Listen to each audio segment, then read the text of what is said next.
Hey everybody, welcome to the Ronline Report. My guest today is the GOAT, the greatest of all time.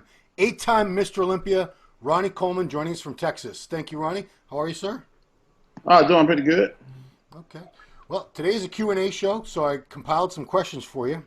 The first one, I hate to start on a serious, sobering note, but last 2 weeks we lost two people. I don't know if you knew one or both of them. Matt Porter was only 34 years old, died last week. Big Al Fortney, who was always at the animal booths, the animal cages at the shows, he was probably about my age, 49 or 50. My question is, does it make you sad to see us losing so many bodybuilders young? And what do you think guys should be doing, if they're not doing it already, to make sure they live longer and healthier? Yeah, of course, that's always sad when you lose somebody. For me, I've always just made sure my health was going pretty good, you know. Yeah.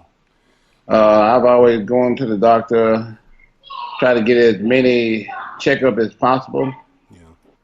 Yeah. Then again, you know, sometimes they say no matter what you do, when it's time to go, it's time to go. So it all depends on, you know, everybody's situation is different, I guess, you know. Yeah. Did you, I'm sure you had blood work done. Did you also do like calcium scores, EKGs, stress test to make sure your heart was good all those years you were competing? Yeah, I did everything because I always had, you know, a lot of people concerned about, you know, me and how I was feeling and how everything was going. So, you know, I had some of my best friends that were doctors, Oh, so they were always concerned too. So yeah, I did full checkup, everything, heart, you know, everything. I mean, knock on wood, you've had a lot of issues with your back and your spine and everything, but knock on wood, everything else seems to be chugging along just fine, right? Yeah, everything else going pretty good. Just a bad back, bad spine, pretty much. How's your progress toward walking coming along, Ronnie? uh, Still hanging in there. I hadn't progressed to where I want to be, of course. Yeah. But I'm still going to therapy and stuff, you know, twice a week. Getting better every day. Okay, cool. So here's the next question. Is it true your workout really didn't change, your routine, for the entire time you competed? Was there ever a time when you thought about doing something differently, like training body parts just once a week instead of twice, to see if that might have given you better results? No, it really didn't change because I was trying to stick with what worked. And what worked was, you know, what I used from the get-go. Yeah. So as long as what was working worked pretty good, I just stuck with it. Right. Yeah, I know we've had this conversation before, but people have said, well, maybe if Ronnie did this or that. I'm thinking he was the biggest bodybuilder I ever saw in real life in, close to 30 years of being around this sport now. I don't think there's anything else differently you could have done that would have put even more mass than that. I think that was as big as you could have gotten, because I totally agree.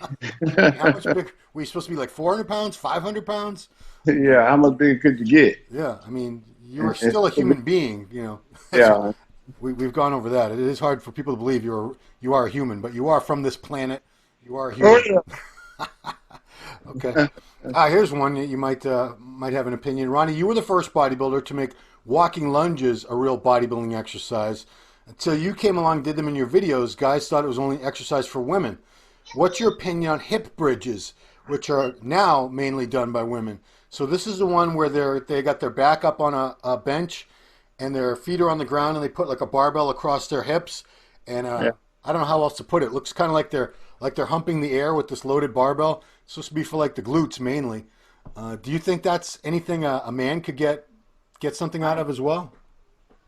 I don't know. It's kind of hard to put doubt on anything nowadays. You know, you do stuff that works, and you do stuff that's gonna get you results. So I think anybody could try it. You know, and if it gets some type of results and or it works, then I say yeah, stick with it. Okay. I mean, would you have tried it back in the day just to see if it did anything for you? Oh yeah, I'll try just about anything. How did walking lunges start for you? What was the first thing that made you do those? Uh, that was just something I just started doing. It's just something that I just thought would work. I was always trying to think of stuff to do, Yeah. stuff that would work, and that was something that I thought of also. Hmm. So I gave it a try, and it worked, and I just stuck with it. Yeah, and the bodybuilding world started doing them after you Yeah. introduced it, basically. Yeah. I never saw a man do walking lunges really until you made them a popular thing. Uh, Okay. I had no idea that was a thing that women did, and until you just told me. Well, they weren't doing it with 315 on their back, that's for sure. Oh man. Yeah. I assume you get colds, or all throughout your life you've gotten colds here and there, like most people do. Yeah. If you had a cold, would you train, or would it matter, how severe the cold was, or if you felt it more in your head or in your chest? What kind of rules did you have for training when you were sick? Yeah, I trained through everything. I didn't let nothing stop me from training. Hmm. So I get cold and I just train right through it. Hmm. Only thing that kind of put me down one time was I got a stomach flu Hmm. Yeah. and, throwing up and going to the bathroom. So it's kind of hard to train doing while you constantly run to the bathroom. That's the only thing that I can think of that kind of stopped me from training. I was going to say, if you could train through a flu, you're not human. That's impossible. 'Cause nobody feels like even getting out of bed with the flu. You're Well, completely. I'm talking about stomach flu. When your stomach is upset. Yeah, yeah. But it's like a Yeah, bug. that kind of flu. But I never had like the cold type flu. Or you never had like the flu that lays you up in bed for like days or a week or Yeah, more. yeah, I never had that flu. Okay, well, that's a great immune system you have there. Uh, Here's a question I don't think anyone's ever asked you, Ronnie. So you added about 80 pounds of muscle throughout your pro career. Do you remember what your waist measured when you turned pro at just 215 pounds? And what do you think it was when you were 300 pounds in this massive, massive humanity? No, I really don't know because I never measured it. Hmm. Uh, I remember when I was amateur, it was like 29. Hmm. Uh, but I never did it measure it anymore after that.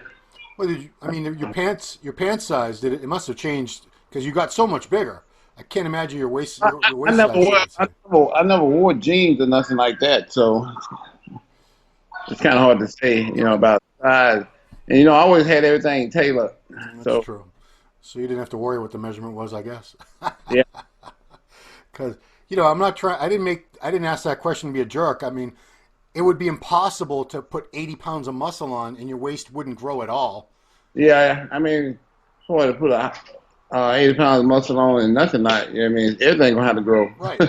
People say, well, he's got a little bit of a gut. I'm like, he doubled the amount of muscle mass on his body. You don't think any of it's going to go to the waistline? Come on. Okay. Just one more question. I told you this would be a quick one today. Soreness. Muscle soreness usually comes from doing different things in the gym that you haven't done. Like I said before, you were well known for using the same workout routine for many years that kept delivering results for you year after year. So because you were doing the same workout all the time, did you not get sore, or did you still get sore from training? Mm.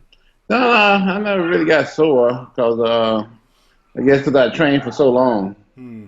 I started training when I was 12, and I never stopped. So by the time I got to a certain age, I just didn't get sore anymore. By the time I got my 30s, I never got sore anymore. Wow. Because I mean, it would have been tough if you're sore all the time because you trained, like I said, if you're training everything twice a week, if you're Yeah, training legs on a Monday and then you have to train them again on a Thursday, that could be trouble if they're killing you still from Monday's workout. yeah. Yeah. So no, I never did get sore that much. Oh. I I could take time off and everything and still not get real sore. Hmm.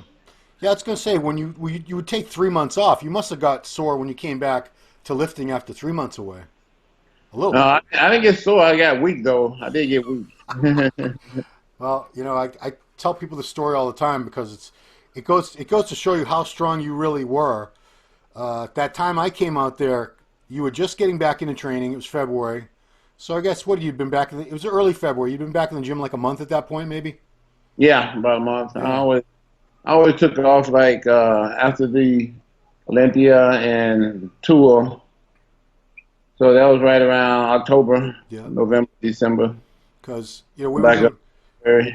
It was a pretty long leg workout, as all yours were, and we did front squats, and that's the only time in my life I've ever front squatted 405, and it's Yeah. because I had Ronnie Coleman behind me. That's why. It's the mind, power of the mind. But you went after me and took that 405 and boop boop boop like it was nothing, like it was just the bar. Yeah, that was just a regular workout for me. I did 495, for 10 and 585 Yeah, for I 10. got the video of you. It's one of your videos. I don't know if it's the Unbelievable or one of the other ones, but you're doing 6 plates on the front squats Yeah. and no collars on the bar. It's jingling all over the place. And Yeah, that was the first time me trying it. Yeah. and the You scariest know, thing about the way you squatted was you didn't use a squat rack or a power cage.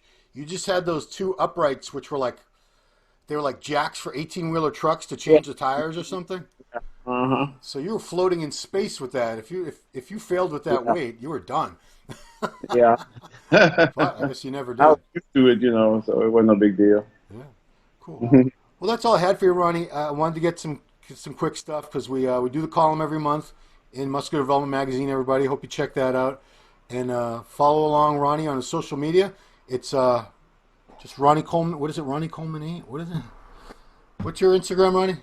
I know I should know Oh, this. Ronnie Coleman 8. Ronnie Coleman 8 in reference to the 8 Mr. Olympia titles. Yeah. So that's all. Best of luck with moving toward walking more freely again. I know if anybody can do that, it's going to be you. Oh, So yeah. you've proved everybody wrong a million times before. So Oh, yeah. this will do it. All right. Well, thank you very much, Ronnie. Appreciate you taking the time. All right, no problem, Ron. And everybody, thanks for watching Ronline Report with 8-time Mr. Olympia, Ronnie Coleman. We'll see you next time.